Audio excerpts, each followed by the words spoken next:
Hey there, and welcome. Take a second. Look around the room you're in. You've got lights on. Maybe you're holding your phone. Maybe you're sitting somewhere cool with a fan spinning or the AC humming. Feels normal, right? But let me paint you a picture.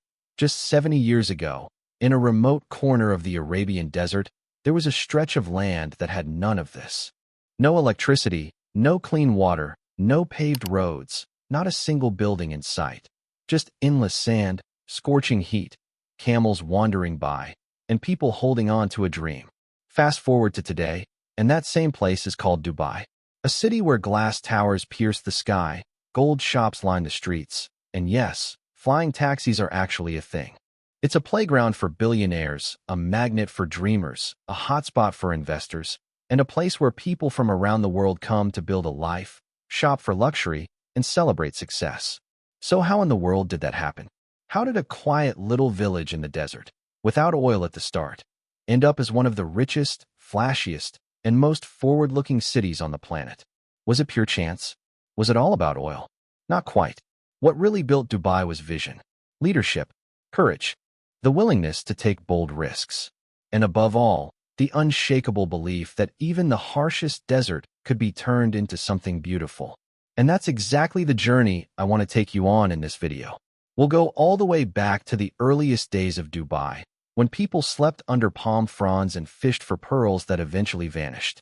A time when money was scarce, hope was fading, and the future looked uncertain, until they struck a bit of oil. But instead of stopping there, they dared to dream bigger. They built something extraordinary. From those humble beginnings, Dubai transformed into a global hub of luxury, tourism, and tech. This isn't just a history lesson. It's the story of a transformation that almost no one believed was possible. So get comfortable. Listen closely, because the story you're about to hear isn't just going to teach you something new. It just might change the way you see what's possible. Let's get started. Part 1. From Sand to Survival. Long before there were gleaming towers, before the Burj Khalifa scratched the sky, and long before anyone ever struck oil, there was only one thing here: sand. Just endless sand. We've got to rewind all the way back to the early 1800s. Back then, what we now call Dubai was barely a dot on the map, a tiny fishing village clinging to the edge of the Persian Gulf. The only real reason anyone even settled there was a natural inlet called Dubai Creek. That waterway was life. It gave people a reason to stay, and the folks who lived there, they were tough as nails. Simple people, sure, but built for survival. Most of them came from a tribe called the Bani Yas, and they were led by a man named Sheikh Maktoum bin Beauty. In 1833, something big happened. Historic, actually. Sheikh Maktoum packed up with around 800 members of his tribe, left Abu Dhabi behind, and made the move to settle near Dubai Creek. They weren't chasing oil or fortune. They wanted something deeper: peace, freedom, and a chance to build a better life through trade. So they started building a small community from scratch. And just like that, the story of Dubai began. But man, life back then was brutal. The desert heat was relentless. Finding fresh water meant digging deep wells or hiking for miles. People lived in huts made from palm fronds. They called them arish. No paved roads, no schools, no doctors, no hospitals. Just camels to get around, and meals made up of whatever they could find. Usually fish, dates, and camel milk. So how did they survive all that?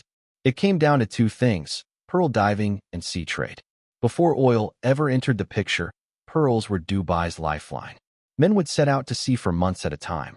No gear, no air tanks, just pure grit, diving deep, holding their breath, hoping to find that one perfect pearl. It was risky, dangerous. A lot of them never came back. But when they did strike lucky, those pearls were sold across India, Persia, even Europe. For a while, it worked. Money flowed in. Life got a little better. And then everything crashed. In the 1930s, Japan figured out how to make artificial pearls. Overnight, Dubai's most precious export was worthless. The pearl market collapsed. Families that had finally tasted a bit of prosperity were thrown right back into poverty. And just to make things worse, the Great Depression hit the rest of the world, and whatever was left of Dubai's fragile economy vanished. Children stayed home. There were no schools. Women cooked over wood fires and fetched water from far-off wells. No electricity, no health care, no hope of oil. But there was still one thing left, the creek. And from that came an idea. Sheikh Maktoum's descendants realized something important. If they couldn't rely on pearls anymore, they'd have to survive through trade. So they started transforming that humble creek into a place where merchants from all over could come and do business. Even though Dubai had almost nothing to offer, traders from India, Iran, East Africa, even Europe started stopping by. Why? Because Dubai made it easy. No taxes, no complicated rules, just trade. And little by little, the world started to notice. In 1892, Dubai signed a deal with the British. In exchange for protection, Dubai promised not to make any alliances with other powers. That brought stability. British forces helped keep pirates and outside threats away. It might have seemed like a small move at the time, but it was a clever one. The kind of long-term thinking that would become Dubai's trademark. And right around this time, a young man started to stand out. Someone who didn't talk much, but saw the future more clearly than anyone else. His name was Sheikh Rashid bin Saeed Al Maktoum. So who was Sheikh Rashid? He was born in 1912, the son of the ruling sheikh. But even as a kid, he wasn't like the others. While most people were busy just trying to survive, Rashid would sit by the edge of the creek and watch ships come and go. You could tell he was dreaming of something bigger. He believed one thing deeply. We may not have oil, but we've got ideas. If we build the future, the world will come to us. And that's exactly what he set out to do. In the 1940s, Dubai was still nothing more than a trading outpost.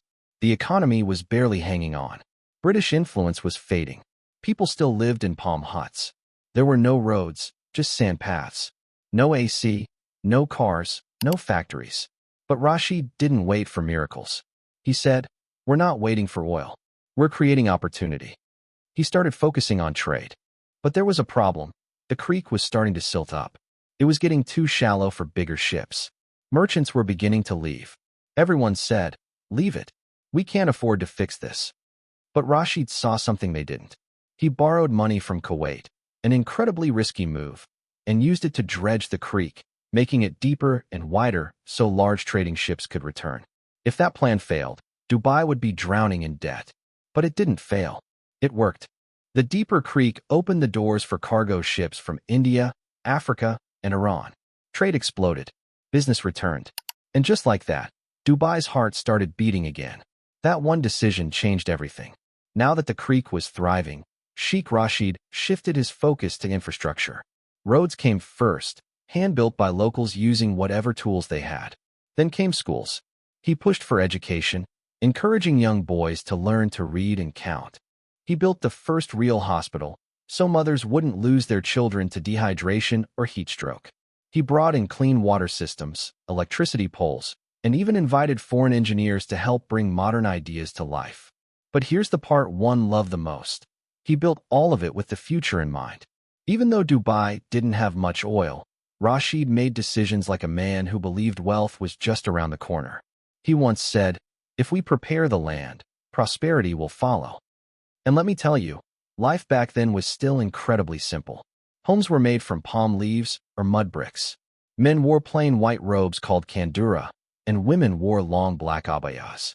There were no fans, so people slept on rooftops to escape the summer heat. Most folks couldn't read. Water was stored in clay pots. People ate dates, dried fish, and drank camel milk. Their lives revolved around the mosque, the market, and the majlis, a gathering place where men came to talk, debate, and share ideas. Still, they were happy. Why?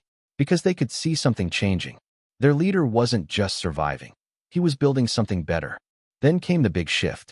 In 1966, after decades of hardship, oil was finally discovered off the coast of Dubai in a field called Fateh. But here's the twist. There wasn't much of it. Not compared to Abu Dhabi. Other emirates laughed. "Dubai," they said. "They've got nothing but a few drops. What are they going to do with that?" But Rashid was ready. He didn't use that oil money to build palaces or cover the city in gold. He used it to build a future.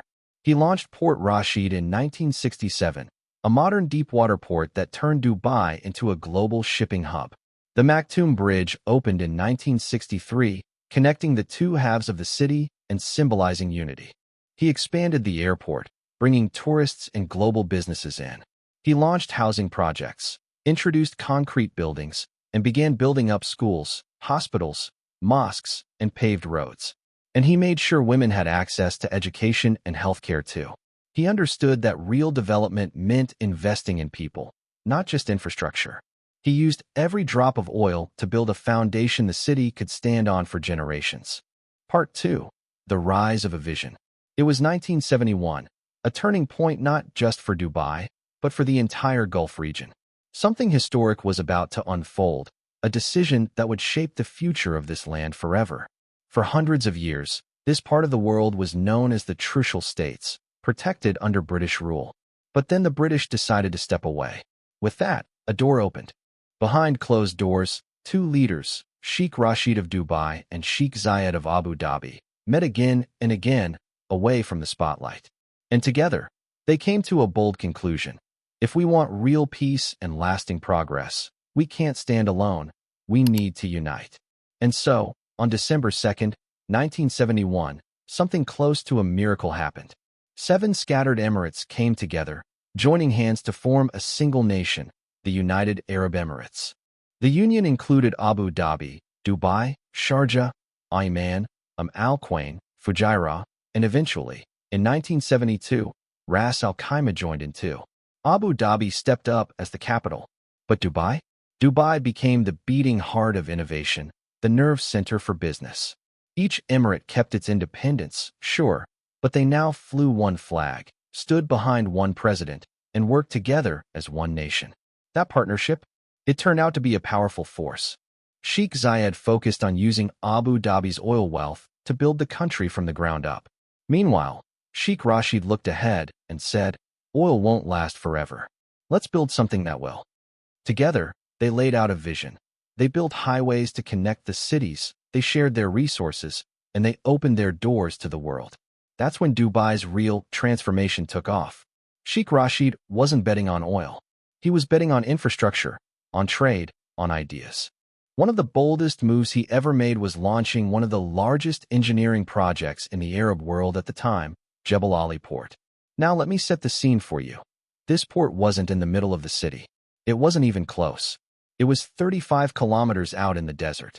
People mocked the idea. A giant port in the sand? Who's going to come here? But Rashid saw what they didn't.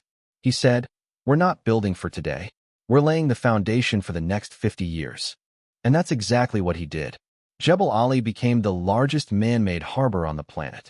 It was linked to a massive industrial zone that let global manufacturers set up shop tax-free. Ships could unload, goods could be processed, and products could be shipped anywhere in the world.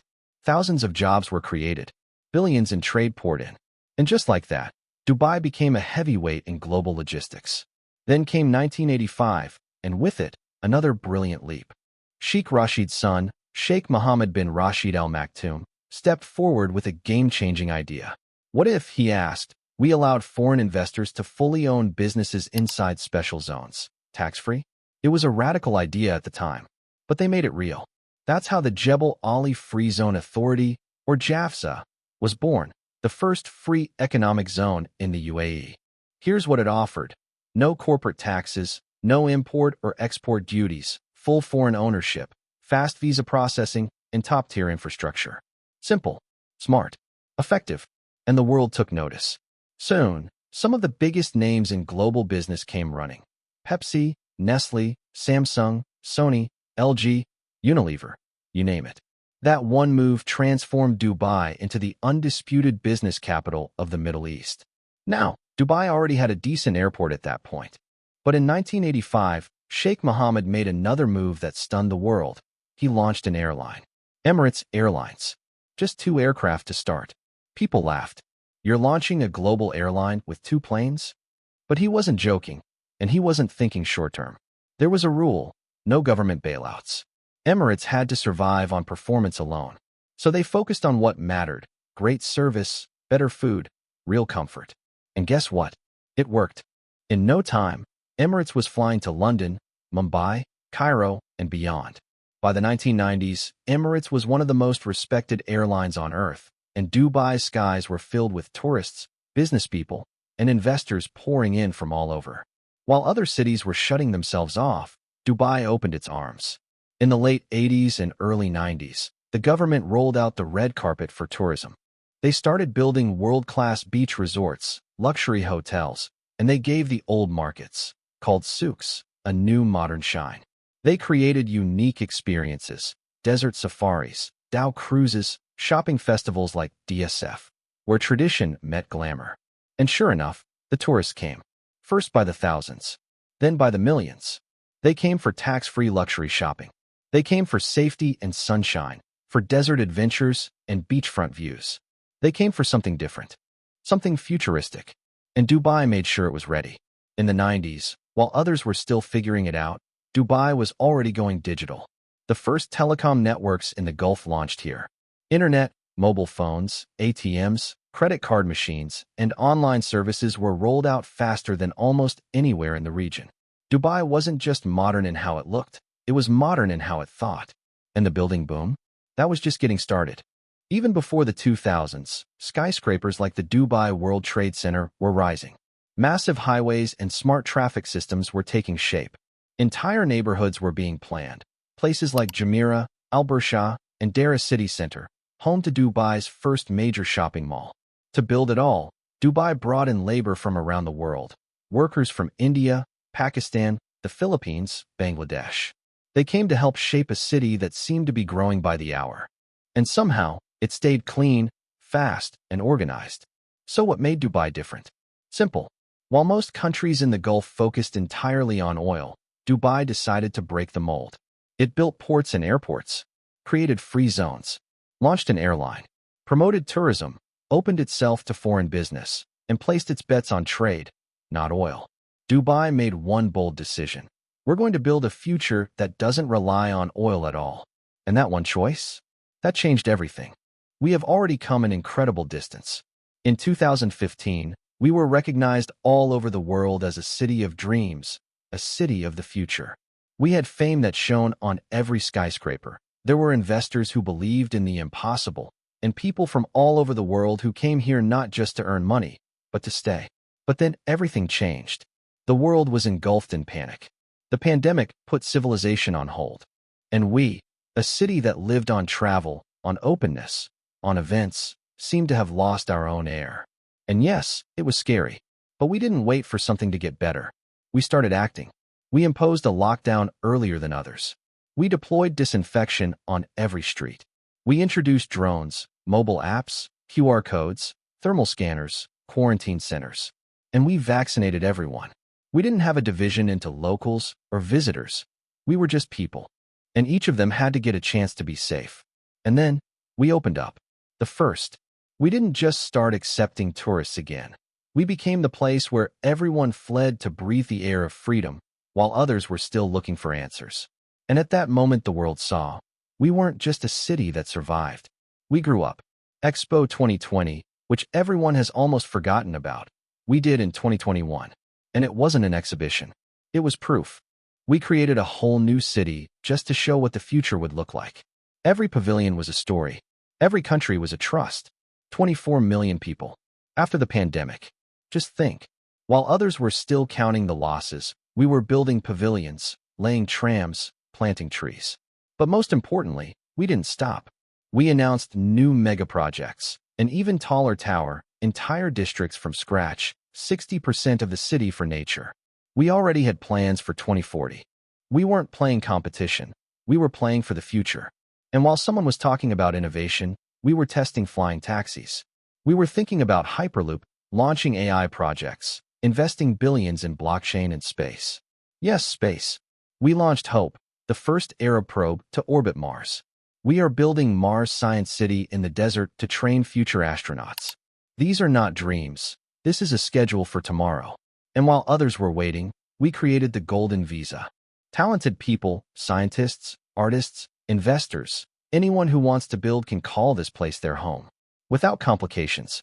Without the fear of having to leave tomorrow. We gave people a home. And now look at us. We are not perfect.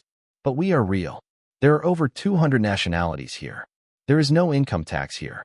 There is no crime. There is order here. There is dynamics. There is movement. And most importantly, there is meaning here. We are no longer just a city. We are a signal. This is an example of what can be done if we do not wait for the future, but build it with our own hands. Because not so long ago it was a desert, stones, sand, and now it is the center of the planet. All this was built not by magicians, but by people, just like you and me. They believed, they acted, and now we are all part of this story. And that's why when someone says it's better to wait, we always answer, we didn't wait. We created.